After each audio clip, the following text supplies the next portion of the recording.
Hello friends, very very good morning. आप सभी का हार्दिक स्वागत है हमारे चैनल पर। फ्रेंड्स, हम आपको दिल्ली सल्तनत के बारे में पढ़ा रहे थे। तो हम आपको गुलाम वंश और खिलजी वंश पढ़ा चुके हैं। आगे की वीडियो आपको मिल जाएगी। तो गुलाम वंश, दिल्ली सल्तनत में गुलाम वंश और खिलजी वंश दोनों आपको पढ़ा चुके हैं। आज हम तुगलक वंश के बारे में डिटेल में पढ़ेंगे, ठीक है। बल्कि तुगलक वंश के बारे में हम पढ़ेंगे ही नहीं उनको, बल्कि समझेंगे, क्योंकि इतिहास पढ़ने से नहीं समझने से ज़्यादा अच्छे से याद होता है। और इतिहास से क्वेश्चन तो बनते ही हैं, तो इसलिए हमको समझना ज़रूरी है। तो चलो देखो, हम एक एक इम्पॉर्टेंट फैक्ट को अच्छे तरीके से समझेंगे ताकि हमारे सारे डाउट क्लियर हो जाएं और हमको मदद मिले। चलो, तुगलक वंश की स्थापना 1320 ईस्वी में गयासुद्दीन तुगलक ने की थी। और तुगलक वंश का कार्यकाल है 1320 से 1414 तक, ठीक है। तो चलो देखो, गयासुद्दीन तुगलक ने तुगलक वंश की स्थापना की थी 1320 में। तो अब वही हम देखेंगे कि 1320 में गयासुद्दीन तुगलक ने तुगलक वंश की स्थापना की थी। और 1320 से 1325 तक गयासुद्दीन तुगलक ने शासन किया था, मतलब 5 साल तक इन्होंने शासन किया था। इस 5 साल के दौरान इन्होंने कितने अपने शासन में किस तरह बदलाव किया था और कितने इम्पॉर्टेंट फैक्ट बनते हैं, वो सब हम डिटेल में पढ़ेंगे। तो चलो देखो, गयासुद्दीन तुगलक वंश की स्थापना 1320 में करता है। और उसके बाद गयासुद्दीन तुगलक जो है, इसे गाजी मलिक के नाम से भी जाना जाता है। गाजी मलिक नाम का एक व्यक्ति था, उसी ने तुगलक वंश की स्थापना की थी। तो उसका नाम गयासुद्दीन तुगलक भी था और गाजी मलिक भी था। कहीं कहीं गाजी मलिक भी लिखा मिलेगा आपको। तो देखो, उन्होंने तुगलक वंश की स्थापना की और इसने अलाउद्दीन की सैन्य व्यवस्था लागू रखा। हमने आपको पिछली वीडियो में बताया था कि अलाउद्दीन की सैन्य व्यवस्था, अलाउद्दीन किस तरह अपने सैनिकों के लिए बाजार व्यवस्था अलग और हर तरह की व्यवस्था अलग अलग किया था। तो उसलिए गयासुद्दीन तुगलक ने अलाउद्दीन की सैन्य व्यवस्था को लागू रखा था। तो गयासुद्दीन तुगलक ने मंगोल को पराजित किया और मंगोल को पराजित करके उसने मलिक उल गाजी की उपाधि धारण की। तो गयासुद्दीन तुगलक ने मंगोल को पराजित करके कौन सी उपाधि धारण की थी? तो मलिक उल गाजी की उपाधि धारण की थी मंगोल को पराजित करके गयासुद्दीन तुगलक। ये मलिक उल गाजी जो है, ये इम्पॉर्टेंट है, ठीक है। मलिक उल गाजी की उपाधि किसने धारण की थी? तो गयासुद्दीन तुगलक ने। और इसने गयासुद्दीन तुगलक ने सिंचाई के लिए नहर का निर्माण करवाया था। तो पहली बार कोई ऐसा शासक था जिसने सिंचाई के लिए नहर का निर्माण करवाया था, तो वो कौन था? गयासुद्दीन तुगलक। इन्होंने सिंचाई के लिए नहर का निर्माण करवाया था। और तुगलकाबाद की स्थापना भी की थी। तुगलकाबाद की स्थापना गयासुद्दीन तुगलक ने की थी और सिंचाई के लिए नहर का निर्माण करवाया था। और खालसा द्वारा दी गई भूमि पुनः वापस लौटा दिया। हमने आपको बताया था कि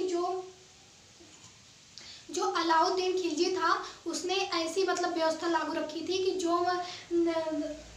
जो खालसा द्वारा भूमि दी गई है, दान में जो भूमि दी गई है, उसे वापस ले ली गई थी। तो जो लोग ऐसा करते थे कि उसकी बातों को नहीं मानते थे, तो वो जो भूमि दान में दी गई थी, उसे वापस ले लिया था। तो वही जो भूमि वापस वो लिया था, तो यही गयासुद्दीन तुगलक ने उस भूमि को उन लोगों को वापस लौटा दिया। और अगला है बंगाल विजय अभियान। तो गयासुद्दीन तुगलक जो है, ये बंगाल विजय अभियान के लिए निकला था। तो इन्होंने बंगाल को जीता और बिहार को जीता। जीत के आते हुए ऐसे आ रहा था, तो जूना खा उसके स्वागत के लिए एक लकड़ी का महल बनवाया था। एक लकड़ी का बंगाल विजय अभियान, ये 1324-1325 में बंगाल विजय अभियान पर निकला था। और बंगाल को जीतते हुए, बिहार को जीतते हुए आ रहा था। तो जो जूना खा था, उसने लकड़ी का एक अच्छा सा महल बनवाया था इसके स्वागत में। और वो आया और इनसे मिला। तो जब उस महल के अंदर बैठा, तो उस महल की लकड़ियां गिर गई और उसी लकड़ियों को गिरने से गयासुद्दीन तुगलक की मृत्यु हो गई। तो इस बारे में कोई प्रमाण नहीं मिलता है। कहा जाता है कि ये सोची समझी साजिश भी हो सकती है, या फिर संयोग बस लकड़ी गिर गई और उसकी मृत्यु हो गई। तो जूना खान ने ये महल बनवाया था। तो कई बार ये क्वेश्चन बनता है कि कौन सा ऐसा शासक था जिसका घर गिरने से, लकड़ियों का घर गिरने से मृत्यु हुई थी। वो गयासुद्दीन तुगलक ही था। उसका लकड़ियों गिरने से उसकी मृत्यु हो जाती है। तो फिर इसके मरने के बाद इसका बेटा आता है यमबीटी मोहम्मद बिन तुगलक। मोहम्मद बिन तुगलक राजा बनता है। 1325 से 1351 तक इसका शासक चलता है मोहम्मद बिन तुगलक का। तो ये फिर शासक बनता है इसका बेटा। तो इसको मोहम्मद बिन तुगलक को कई इतिहासकार इसे पागल और बुद्धिमान और मूर्ख दोनों की संज्ञा दिया जाता है। इतिहास में इसे मूर्ख और बुद्धिमान दोनों की संज्ञा दी जाती है। तो हम यही जानेंगे कि इसे मूर्ख और बुद्धिमान दोनों क्यों कहा जाता है। तो कारण ये था कि इसने 5 ऐसे अभियान किए थे जो इसका 5वां अभियान असफल रहा था। तो आइए देखते हैं कि वो 5 अभियान कौन कौन से थे। तो पहला था इसका कर वृद्धि। इसने जो है 2 नदियों के जो बीच के दोआब के क्षेत्र होते हैं, वहाँ की भूमि बहुत अधिक उपजाऊ होती है। तो जो नदियों के बीच के क्षेत्र थे वहाँ पर इसने कर बढ़ा दिया, और कर बढ़ा दिया, जनता से कर लेने लगा। संयोगवश जब इसने कर बढ़ाया तो उसी साल वहाँ पर अकाल पड़ गया, और अकाल पड़ने के बाद महामारी फैल गई। तो किसान जो है मतलब वहाँ पे खेती ना कर सके, और फिर इसे कर भी नहीं मिला। तो जब कोई खेती ही नहीं किया, कमाया ही नहीं, तो कर कहाँ से देगा। तो इसलिए उसके ये भी अभियान असफल रहे थे। अगला है राजधानी परिवर्तन। इसने अपनी राजधानी को दिल्ली से देवगिरी स्थापित करना चाहता था। ये दिल्ली से देवगिरी अपना राजधानी परिवर्तन किया। तो इसने क्या किया कि दिल्ली से देवगिरी जाने के लिए एक अधिसूचना जारी कर दिया, और कहा कि सारी जनता चले, जो है देवगिरी चले, और सारी जनता देवगिरी चले, और वहाँ पे चल के हम अपनी राजधानी बनाएंगे। तो बात ये थी कि कहा जाता है कि ये दिल्ली से देवगिरी जाना क्यों चाहता था। तो इसमें कुछ इतिहासकार अलग अलग वर्णन करते हैं। तो बात ये था कि दिल्ली से वो देवगिरी जाके केंद्र में जाके और वहाँ पे शासन करना चाहता था, ताकि वो सबको मतलब हर गांव को अच्छे तरीके से देख सके। तो फिर ये अधिसूचना जारी कर दिया जनताओं को, और जब सारे लोग गए देवगिरी, तो देवगिरी छोटा था, यहाँ की जनता ढेर सारी थी, तो वहाँ पे उन लोग बस ना सके, और फिर उन्हें वापस दिल्ली आना पड़ा। तो ये भी अभियान उसके असफल रहे थे। फिर अगला है तीसरा अभियान है इसका सांकेतिक मुद्रा जारी करना। इसने सांकेतिक मुद्रा जारी किया था। तो सांकेतिक मुद्रा में क्या जारी किया था कि इसने तांबे और पीतल के सिक्के चलवाए थे। तांबे और पीतल, सांकेतिक मुद्रा का मतलब ये होता है कि जैसे नकली कुछ होता है। तो इसने सोने और चांदी के सारे सिक्के जनता से वापस ले लिए, और तांबे और पीतल के सिक्के जो है बनवा के और फिर जनता में बांट दिए। तो क्या हुआ कि जनता जो है इसके जो तांबे और पीतल के सिक्के थे उसका नकली सिक्का बनाना शुरू कर दिया। और जब नकली सिक्का बनाना शुरू कर दिया तो ढेर सारे सिक्के ही हो गए समाज में। तो बस दाम सब बढ़ते गए, और इसके ये भी अभियान असफल हो गए। बाद में जब इसको पता चला तो इसने सारे सिक्के को अपने द्वारा जो सिक्का जारी किया था उसे वापस ले लिया, और वापस ले लिया तो पता चला कि जितने सिक्के इसने जारी किए थे उसके 2 गुना 3 गुना सिक्के उसके पास आ गए। और फिर उसने सोने और चांदी के सिक्के जनता में फिर से बांट दिए। तो इसके ये सांकेतिक मुद्रा जारी करने का अभियान भी असफल रहा। और एक बात और याद रखना आप लोग को कि ये सांकेतिक मुद्रा जारी करने वाला ये चीन पहला देश था। इसके पहले चीन में सांकेतिक मुद्रा का प्रयोग हो चुका था। उसके बाद मोहम्मद बिन तुगलक ने यहाँ प्रयोग किया था सांकेतिक मुद्रा का। ठीक है। और अगला था इसका खुरासान अभियान। तो खुरासान अभियान इसमें क्या किया था कि मध्य एशिया में थोड़ा अशांति छाई हुई थी वहाँ पर। तो ये मध्य एशिया वाले बार बार इसके यहाँ आक्रमण कर रहे थे दिल्ली में। तो इसने सोचा कि हम हर बार उन्हीं लोग आक्रमण करते हैं, अब की बार हम जाके वहाँ भी आक्रमण करेंगे। तो इसने क्या किया,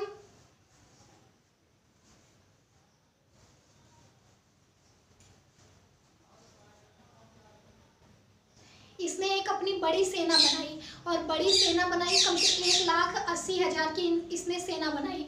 और सेना बना के उन सेनाओं को एक्स्ट्रा पैसा, मतलब पहले से ही पैसा उन लोग को वेतन बांट दिया और कहा कि तुम सब लोग, हम एक अभियान पे जाने वाले हैं, तुम सब लोग तैयार रहना। तो बस जनता लोग तैयार थी, इसने पैसा बांट चुके थे और फिर मध्य एशिया में सब कुछ ठीक हो गया और इसका पैसा जो बांटा था वो भी नुकसान गया।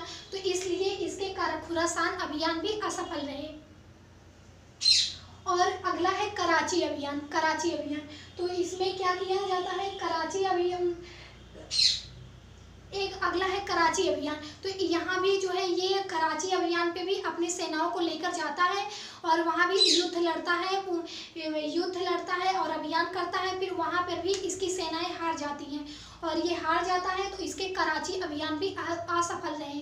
तो इसके 5 ऐसे अभियान थे जो इसके असफल रहे, इसीलिए इतिहासकारों ने इसे मूर्ख और बुद्धिमान दोनों की संज्ञा दी है। तो इसके संबंध में कुछ इतिहासकार इसे पागल, स्वप्नशील और मतलब ऐसे उल्टी सीधी बातें कहते हैं। तो ये ऐसा ही था। अगला है कि हाँ, MBT मोहम्मद बिन तुगलक के समय में इब्न बतूता भारत आया था। ये भी क्वेश्चन पूछा जाता है कि इब्न बतूता भारत कब आया था। तो इब्न बतूता भारत मोहम्मद बिन तुगलक के समय में आया था। अगला है कि दक्षिण भारत में विजयनगर और बहमनी राज्य का उदय हुआ था। मोहम्मद बिन तुगलक के समय में दक्षिण भारत में विजयनगर और बहमनी साम्राज्य का उदय हुआ था। तो विजयनगर जो है वो हिंदुओं का साम्राज्य था और बहमनी मुसलमानों का साम्राज्य था दक्षिण भारत में। उसका उदय कब हुआ था, तो मोहम्मद बिन तुगलक के समय में। अगला है कि इन्होंने इब्न बतूता भारत इसी के समय में आया था। तो इसने इब्न बतूता को दिल्ली का काजी नियुक्त किया था। ठीक है,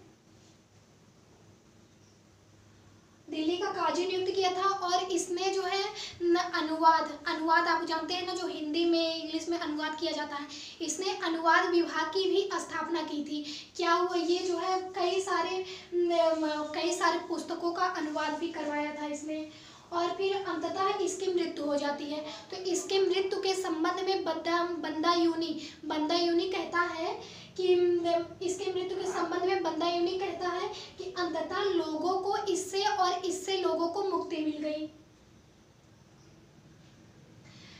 तो आपको ये याद रखना है कि ये क्या मतलब बंदायूनी क्या कहता है। तो अंततः लोगों को इससे लोगों को मुक्ति मिल गई, ये बंदायूनी का कथन है। ठीक है, तो इसके मरने के बाद इसका चचेरा भाई जो था वो आता है शासन करने। तो 1351 में इसकी मृत्यु हो जाती है। फिर 1351 से 1388 तक फिरोज शाह तुगलक शासन करता है। फिरोज शाह तुगलक जो है इसका चचेरा भाई था मोहम्मद बिन तुगलक का। तो आइए देखते हैं फिरोज शाह तुगलक के बारे में। तो फिरोज शाह तुगलक ने इस्लामिक राज्य की स्थापना की थी और ब्राह्मण पर जजिया कर लगाया था। तो हमारे लिए इम्पॉर्टेंट क्वेश्चन ये बनता है, कई बार एग्जाम में पूछा गया है कि ब्राह्मणों पर सबसे पहले जजिया कर कौन लगाया था। तो सबसे पहले जजिया कर लगाने वाला शासक था फिरोज शाह तुगलक और इसने इस्लामिक शासक की स्थापना की थी। जहाँ ये गयासुद्दीन तुगलक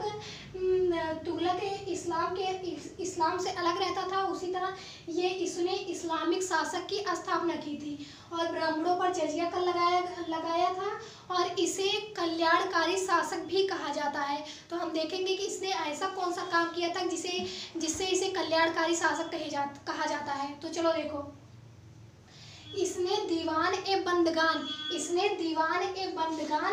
दासों के रखरखाव के लिए दीवान एक बंदगान प्रथा चलाया था। लगभग इसके राज्य में 1,80,000 दास रहते थे। ठीक है, दीवान ए बंदगान चलाया था। और इसने दीवान एक खैरात भी प्रथा चलाई थी, जैसे कि आर्थिक मदद के लिए कोई ऐसा हो जिसकी मतलब शादी नहीं हो रही है या फिर किसी के घर में कोई भी परेशानी है, तो आर्थिक मदद करने के लिए इसने दीवान एक खैरात भी चलाया था।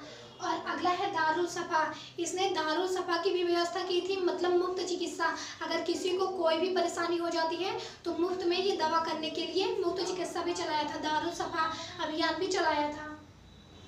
अगला है, इसने लोक निर्माण विभाग की स्थापना की। इसने लोक निर्माण विभाग की स्थापना की।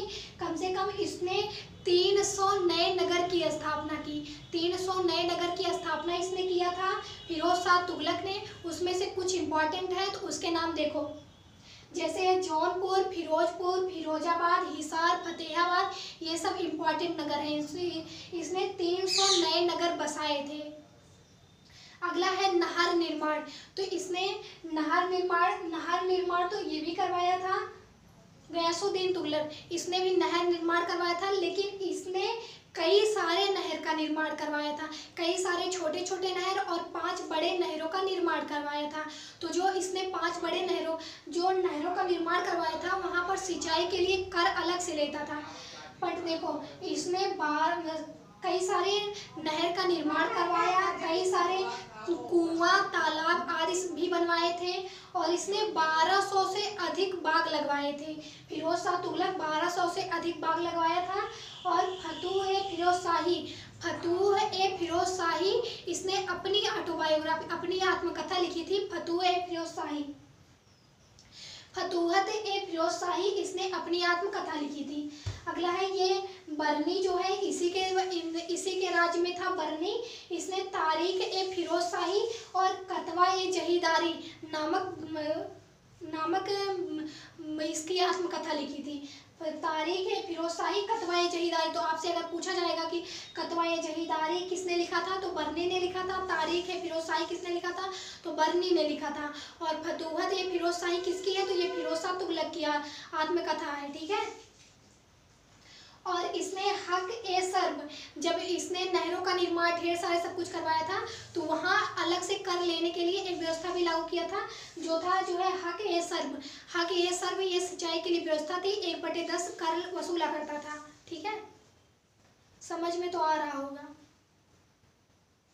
चलो, इसने खुलेमा वर्ग को खुश करने के लिए, मतलब हमने बताया कि इसने इस्लामिक धर्म की स्थापना की थी, तो उसी में खुलेमा वर्ग को खुश करने के लिए इसने मंदिर को तुड़वाए थे। कई सारे मंदिरों को तुड़वा दिया था, जिसमें कहा जाता है कि जगन्नाथ मंदिर जो था हमारा, जगन्नाथ मंदिर को भी इसने तुड़वा दिया था फिरोज शाह तुगलक। और इसने मंदिर को तुड़वा दिया था और मंदिर निर्माण पर प्रतिबंध भी लगा रखा था, खुलेमा वर्ग को खुश करने के लिए।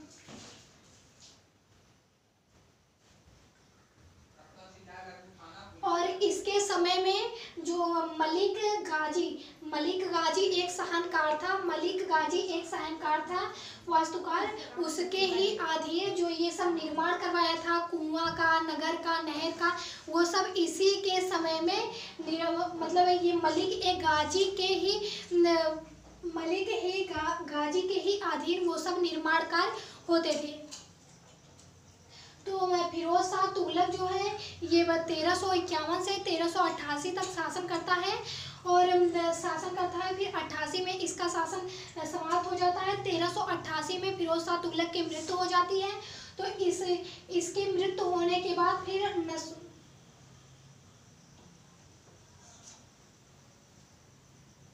इसकी मृत्यु होने के बाद फिर और सारे राजा आते हैं, तो जिनके बारे में क्वेश्चन नहीं बनते हैं तो हमको उनके बारे में नहीं पढ़ना है, क्योंकि कुछ ऐसे राजा थे कि जो बस आए, बने और फिर चले गए, तो जो बन के चला जाता है तो वो हमारे लिए इम्पोर्टेंट नहीं होता।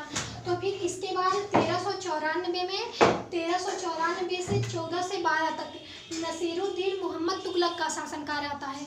ठीक है, 1394 से 1412 तक, 1394 से 1412 तक नसीरुद्दीन मोहम्मद तुगलक का शासनकाल आता है। तो बस हम इसी के बारे में देखते हैं। तो नसीरुद्दीन मोहम्मद तुगलक मंगोल शासक नसीरुद्दीन मोहम्मद तुगलक के शासन के समय में मंगोलों ने आक्रमण किया, और वे ढेर सारा धन, मतलब अपार धन, जितने भी धन संपत्ति थे इसके सब लूट ले गए। कौन लूट ले गया? तो मंगोलों ने ढेर सारा धन को लूट ले गया, और फिर इसका शासन जो है जलालुद्दीन मोहम्मद तुगलक का शासन ये बस दिल्ली तक ही सिमट कर रह गया। फिर इसने किसी भी तरह करके धीरे धीरे खींचते हुए अपना शासन 1394 में बना था, और इसी ने किसी तरह खींचते हुए अपना शासन 1412 तक लेके गया था। उससे ज़्यादा फिर ये चल ना सका। फिर खिलजी खान ने 1414 में सैयद वंश की स्थापना कर दी। तो हम अगली वीडियो में आपको सैयद वंश और लोधी वंश के बारे में पढ़ाएंगे। तो हमें लगता है कि